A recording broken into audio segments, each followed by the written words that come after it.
Takže takto vypadá naša štedrovečerná noc. Vypili sme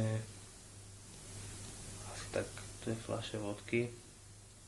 Ne, 2 až 4 fľaše vodky, pár pív, 1 vínko. Ne, 3 fľaše vodky, pár pív a vínko. Trenčan, ja, Novomešťan, Roman Pavliščík,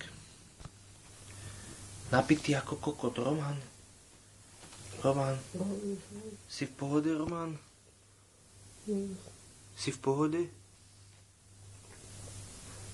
Vykrcaný z podoby žlč, úplne na sračky, zankol sa na hajzli, nechcel z toho hajzla ísť do piče, museli sme ten hajzel vypáčiť, aby sme toho kokota dostali von, ale spí. Chvála Bohu, dostali sme ho von, ideme pozrieť Miša Rusa. Ganstra na večer. Takže nachádzame sa na izbe Miša Rusa, novomestského Ganstra, čo vypil so mnou tie vodky a tie piva a tie vína a neviem čo. Pavliščíka sme videli, teraz vám ukážem. Miša Rusa. Nové mesto je posledná diera pri piči.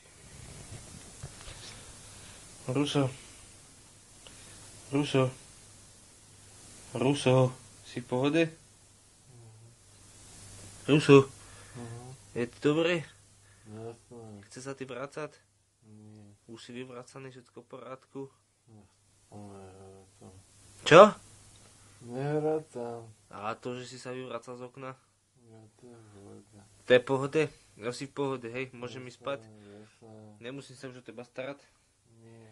Pavliščík už vyvracal aj čo nemal. Aj žlč už vyvracal.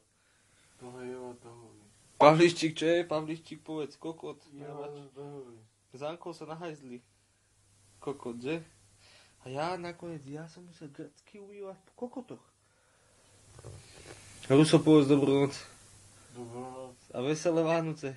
Veselá. Miško, vítaj, choď spinkať. Dobre, konec. Do krútky, dobrú noc.